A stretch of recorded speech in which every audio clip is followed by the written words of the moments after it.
चलिए आज के लेक्चर में हम ऑप्टिक्स स्टार्ट करने जा रहे हैं। ऑप्टिक्स का इम्पोर्टेंट सवाल। ऑप्टिक्स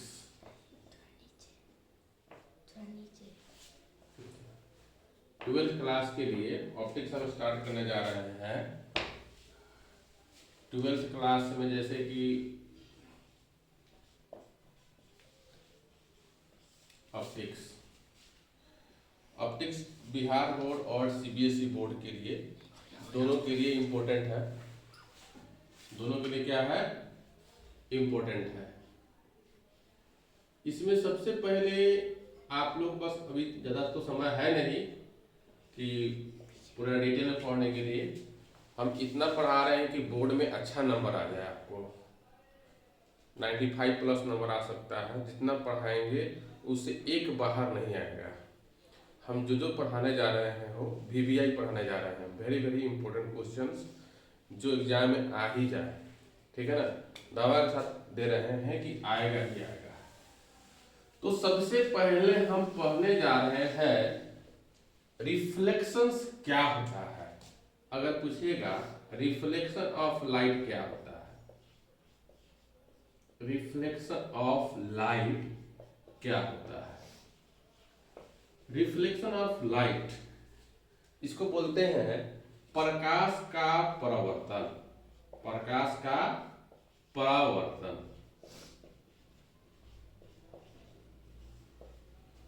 ये पहला डिफिनेशन है, बेसिक डिफिनेशन से परिभाषा है। क्या बोलता है? The bouncing back of light, the bouncing back of light when a ray of light falls on a reflecting surface,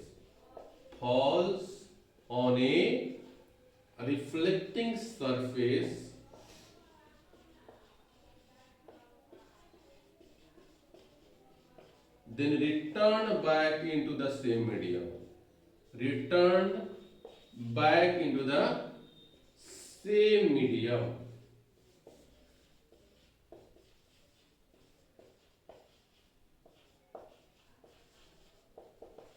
This phenomenon is known as reflection of light. This phenomenon is known as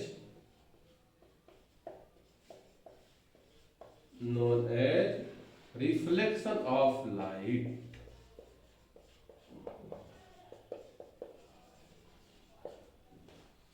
जैसा कि हिंदी में बोलते हैं प्रकाश का परावर्तन। जब प्रकाश किरणें परावर्तित सतह पे पड़ता है, जैसे कि कोई भी मिरर है तो ये रिफ्लेक्टिंग सरफेस है। क्या है? Reflecting surface. इसे कहा जाता है परावर्तित सतह। क्या बोला जाता है? परावर्तित सतह। जब प्रकाश किरणें किसी परावर्तित सतह पे पड़ता है तो उसी माध्यम में लौट आता है। यह परावर्तित सतह है। ये क्या है?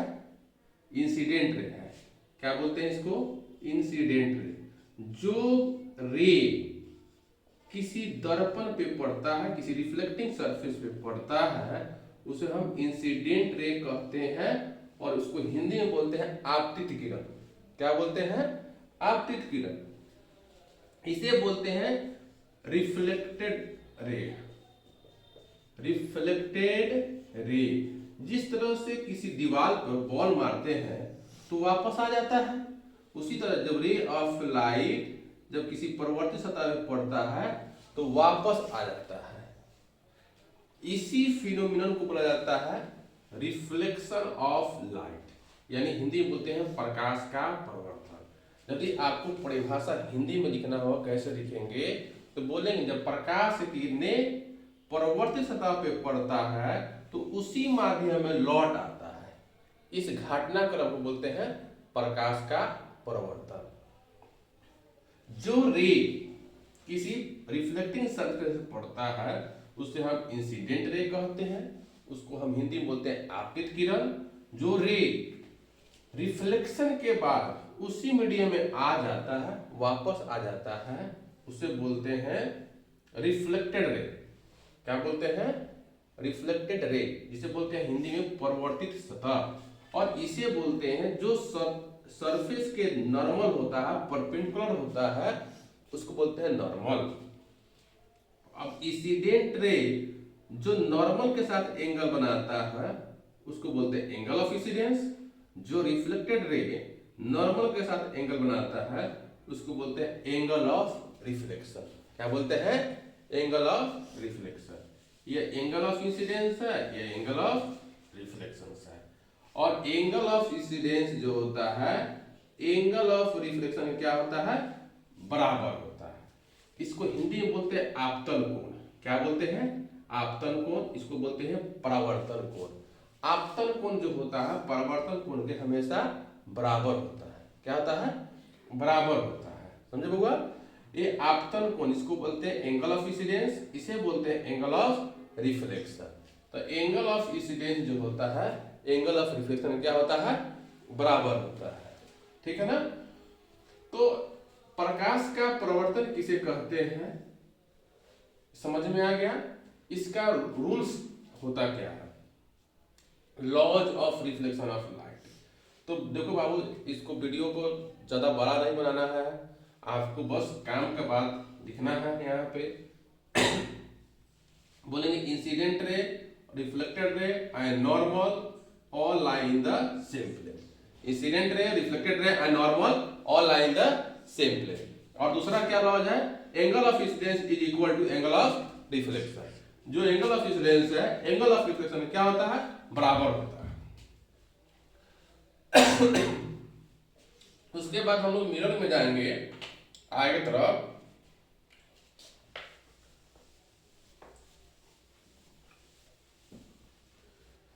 क्या होता है?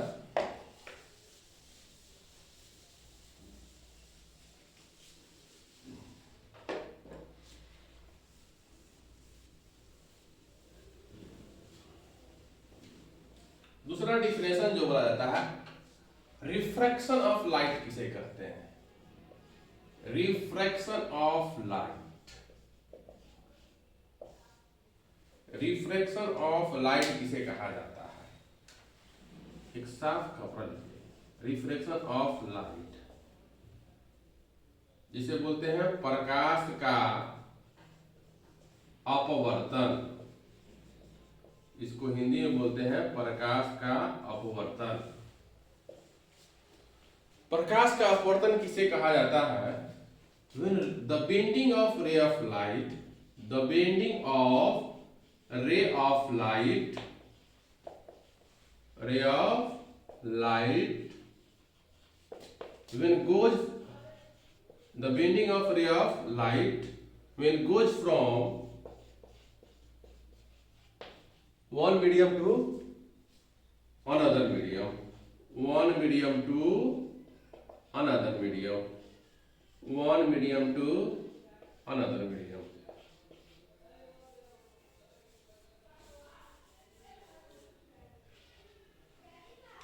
One medium to another medium. इसे बोलते हैं प्रकाश का अपवर्तन। जब प्रकाश किरणें एक माध्यम से दूसरे माध्यम में जाता है तो बेंट कर जाता है। क्या होता है? बेंट कर जाता है। जब प्रकाश किरणें एक माध्यम से दूसरे माध्यम में जाता है तो बेंट कर जाता है, मुड़ जाता है। उस प्रकाश को मुड़ने की घटनाक्रम को प्रकाश का अपवर्तन कहते हैं। क्या बोलते हैं? प्रकाश का अपवर्तन कहते हैं। अब होता क्या है? क्यों बेंट करता है, क्यों मुड़ता है? क्योंकि दोनों मीडियम में स्पीड ऑफ लाइट अलग अलग होता है। प्रकाश का वेग क्या होता है? अलग अलग होता है। तो बोलेंगे आपसे, सवाल यह होता है what are the cause of reflection of light, यानी कि प्रकाश का अपवर्तन का कारण क्या होता है? एक मीडियम से दूसरे मीडियम में यदि रे ऑफ लाइट जाता है, प्रकाश के किरणें जाता है तो मुड़ जाता है। यही इसको क्या बोलते हैं? प्रकाश का अपवर्तन। आप बोलेंगे what are the cause of reflection of light, इसको बोलेंगे due to different velocity of light in different medium. अलग अलग माध्यम में प्रकाश का वेग अलग अलग होता है, इसी कारण क्या होता है, अपवर्तन होता है। और रिफ्लेक्शन और रिफ्लेक्शन में अंतर क्या होता है, एक तरफ रिफ्लेक्शन है, एक तरफ रिफ्लेक्शन है। ये रहा रिफ्लेक्शन और इधर बोलेंगे रिफ्रैक्शन। इसको बोलेंगे परावर्तन बोलेंगे और इसको बोलेंगे अपवर्तन। यह सेम मीडियम में होता है, यह सेम मीडियम में होता है, इसमें मीडियम चेंज नहीं होता है, यह एक ही माध्यम में होता है, एक ही माध्यम में होता है,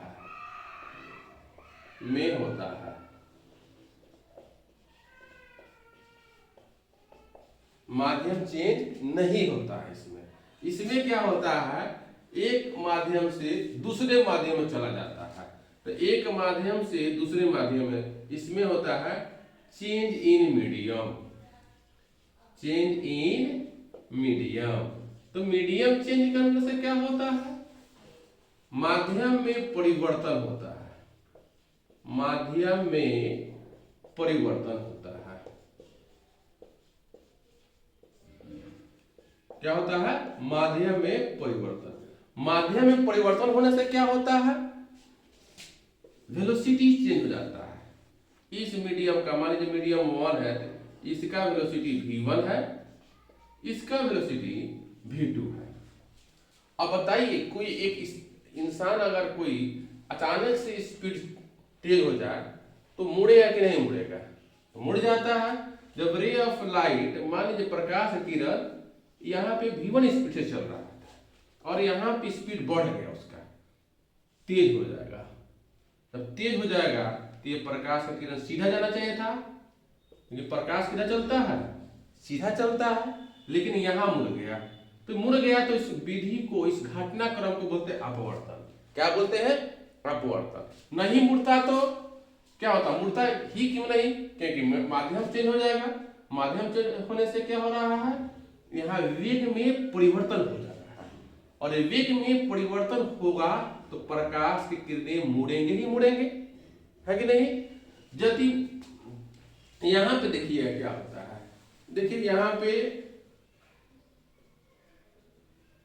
यहां प्रकाश किरण तो है, यहां मुड़ा नहीं, रिफ्लेक्टिंग सरफेस था, जाने के लिए दूसरा माध्यम में पार ही नहीं किया, उसी माध्यम में लौट हो गया, तो यह हो गया रिफ्लेक्शन।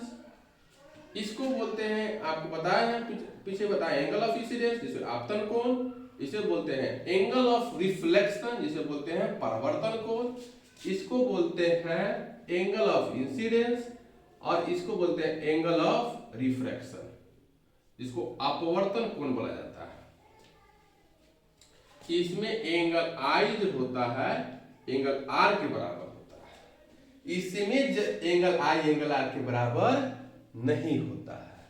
एंगल आई जो होता है एंगल आर के बराबर नहीं होता है, तो sine i by sine r बराबर μ2 बाई μ1 होता है, और इसे स्नेल्स का नियम भी कहा जाता है।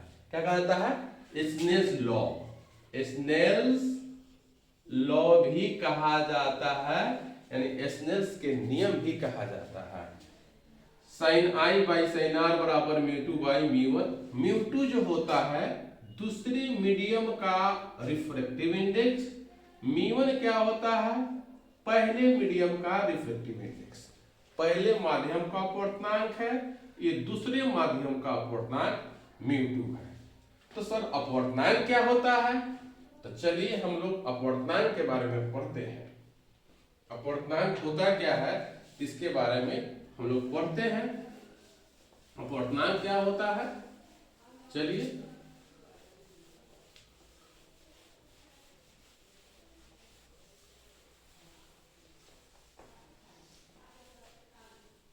जैसे कि अपवर्तनांक के बारे में अगर पढ़ना है तो इसको अंग्रेजी में बोलते हैं रिफ्रैक्टिव इंडेक्स।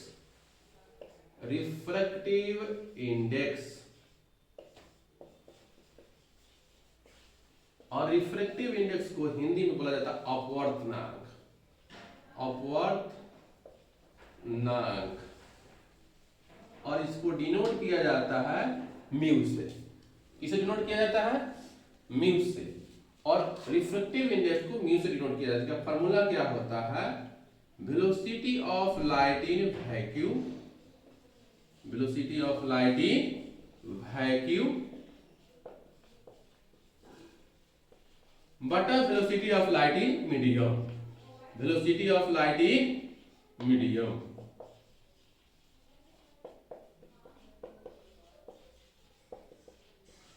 यानी इसको बोला जाए प्रकाश की वेग निर्वात में, प्रकाश की वेग निर्वात में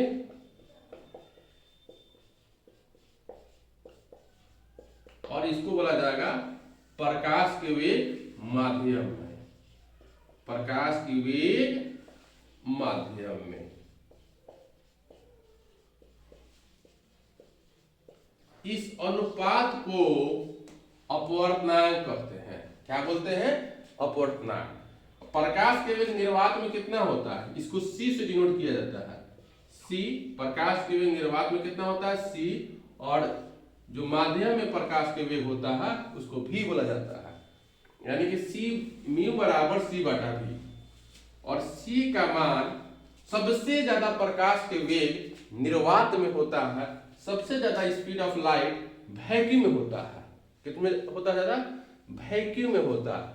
थोड़ा सा हवा में कम होता है, लगभग बराबर होता है, लेकिन ज्यादा अगर बोला जाए तो सबसे ज्यादा किसमें होता है? वैक्यूम में होता है, यानी निर्वात में होता है। वैक्यूम होता क्या है? होता क्या है? जहां कुछ भी नहीं है उसे हम वैक्यूम बोलते हैं, यानी निर्वात बोलते हैं।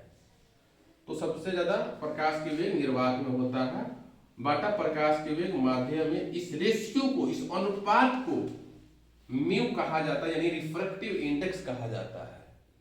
समझे बच्चे? तो चले हम लोग रिफ्रैक्टिव इंडेक्स निकालते कैसे हैं, आपसे पढ़ते हैं इसके बारे में। रिफ्रैक्टिव इंडेक्स निकालते कैसे हैं? तो रिफ्रैक्टिव इंडेक्स के बारे में जैसा कि म्यू बराबर, हम लोग जानते हैं कि म्यू बराबर c बटा v होता है। c जो होता है तो कांस्टेंट होता है, 3 × 10⁸ मीटर पर सेकेंड होता है। अगर मान लीजिए यहाँ पे जो v पता रहेगा तो म्यू निकाल लेंगे। मान लो वाटर का वेलोसिटी है, वाटर का वेलोसिटी है मान लो 2.25 10⁸ मीटर पर सेकेंड। अब यहाँ पे जिसका वेलोसिटी रखेंगे उसी का म्यू निकलेगा। तो हम वाटर का यहाँ पर रिफ्रैक्टिव इंडेक्स पुट कर दिए 2.25 10⁸ मीटर पर सेकेंड, और मीटर पर सेकेंड से मीटर पर सेकेंड कट गया। यहाँ 10⁸ से 10⁸ कट गया, और म्यू बराबर 3 बटा 2.25, इसको कितना रखेंगे? 100 कर देंगे। अब कटाएंगे इसको 20 25 100, 5 चौका 20 या 50 25, फिर 5 चौका 20, 5 45, 3 तिहाई 9, यानी 4/3। इसको बोलेंगे 1.33। क्या बोलेंगे? 1.33। यह वाटर का म्यू हो गया। म्यू डब्ल्यू बराबर 1.33। वाटर का यदि अपवर्तनांक बोलेंगे तो 1.33। इस फॉर्मूला में म्यू बराबर c बटा v में c तो कांस्टेंट होता है। यदि हमको v दिया रहेगा तो म्यू निकालना होगा, म्यू दिया रहेगा तो v निकाल सकते हैं। कैसे निकालेंगे v? तो म्यू बराबर c बटा v होता है, तो v बराबर c बटा म्यू निकाल सकते हैं। यस और नो? तो v बराबर c बटा म्यू।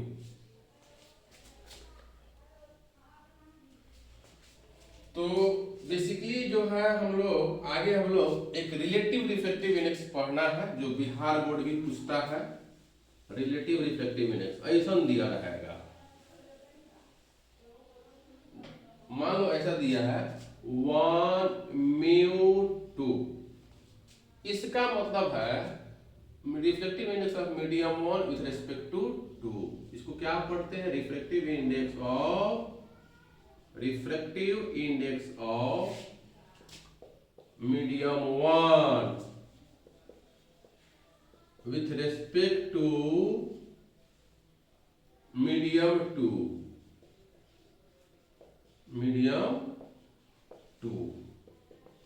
इसको पढ़ें क्या? माध्यम 1 का अपवर्तनांक, माध्यम 1 का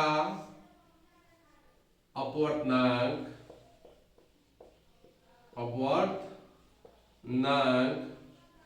माध्यम 2 के सापेक्ष में, माध्यम 2 के सापेक्ष में। इसको पढ़ेंगे, इस तरह से पढ़ेंगे। ऊपर वाला को क्या बोलेंगे? उसका अपवर्तनांक नीचे वाले के सापेक्ष में। माध्यम 1 का अपवर्तनांक माध्यम 2 के सापेक्ष में। तो इसको लिखते कैसे हैं? 1 म्यू 2 बराबर म्यू 2 बाटा म्यू 1, यानी कि नीचे वाला का अपवर्तनांक बाटा ऊपर वाला का अपवर्तनांक। और बोलेंगे, इधर बोलेंगे, हम जानते हैं कि म्यू बराबर सी बाटा भी, यानी कि भी जो होता है म्यू का क्या होता है? उल्टा। जिसका भी ज्यादा उसका म्यू कम। तो यहाँ म्यू 2 बाई म्यू 1 को क्या बोलेंगे? उल्टा करेंगे v1 बटा v2। और हम लोग जानते हैं जब एक माध्यम से दूसरे माध्यम में जाता है तो आवृत्ति में कोई परिवर्तन नहीं होता है। जो पहले माध्यम का जो फ्रीक्वेंसी होता है वह दूसरे माध्यम का वही फ्रीक्वेंसी होता है। केवल चेंज क्या क्या होता है?